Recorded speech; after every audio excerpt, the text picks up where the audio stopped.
APL-കാർക്ക് കേരളത്തിൽ നിഷേധിക്കപ്പെടുന്ന റേഷനരിയാണ് കൂരാച്ചുണ്ട് പന്നി ഫാമുകളിൽ ഒരു തടസ്സവുമില്ലാതെ എത്തുന്നത്.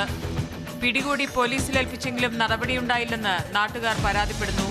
വിജിലൻസിന് പരാതി നൽകിയിരിക്കുകയാണ് ഇവരിപ്പോൾ. അരി പിടിച്ചതിന് ശേഷം ഇതേ അരി ഈ റേഷൻ കടയിൽ ഉണ്ടോ എന്ന് ഐഡൻറ്റിഫൈ ചെയ്യാൻ ഈ പോലീസ് ചെയ്തില്ല. പോലീസ് ഇവരുടെ പണത്തിന് മറിഞ്ഞു. അതിനെതിരെയാണ് ഞാൻ ഇന്ന് വിജിലൻസിൽ പോയിട്ട് രണ്ടാമത് സെപ്പറേറ്റ് കംപ്ലയിൻറ്റ് കൊടുത്തത്. റേഷൻ അരി ആണോ അല്ലയോ എന്ന് സിവിൽ സപ്ലൈ ഓഫീസർ വെരിഫൈ ചെയ്യേണ്ടതുണ്ട്. പക്ഷേ ഇന്ന് വരെയും അങ്ങനെ ഒരു വെരിഫിക്കേഷൻ സിവിൽ സപ്ലൈ ഓഫീസിൽ നിന്നും പോവാതെയും ഈ പ്രതി ഈ വാഹനം ഓടിച്ച വ്യക്തിയെ സ്റ്റേഷനിൽ തന്നെ ജാമ്യത്തിൽ വിട്ട് ഒരു സ്ഥിതിയും ഉണ്ടായിട്ടുണ്ട്. 24 പന്നി ഫാമുകളിൽ 4 മാത്രമേ പ്രവർത്തനത്തിന് നിയമപ്രകാരമുള്ള സൗകര്യങ്ങളുള്ളൂ. ഹോട്ടലുകാരും അറവുശാലക്കാരും നൽകുന്ന വൻകൂലിയും കിലോയ്ക്ക് 480 രൂപ വിലയുള്ള പന്നിയിറച്ചിയിലെ ലാഭവും കൂടിയാവുമ്പോൾ പണം കൊയ്യുന്ന ഇടമായി പന്നി ഫാമുകൾ മാറി.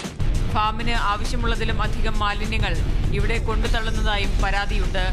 കോളറ, ടൈഫോയിഡ്, മഞ്ഞപ്പിത്തം തുടങ്ങി പകർച്ചവ്യാധികളുടെ നടുവിലേക്ക് കോഴിക്കോട് നഗരത്തെ മുഴുവൻ തള്ളിവിടുന്ന തരത്തിൽ കുടിവെള്ളത്തിൽ മാലിന്യം കലരുമ്പോഴും അധികൃതർ കർശന നടപടിയെടുക്കുന്നില്ല.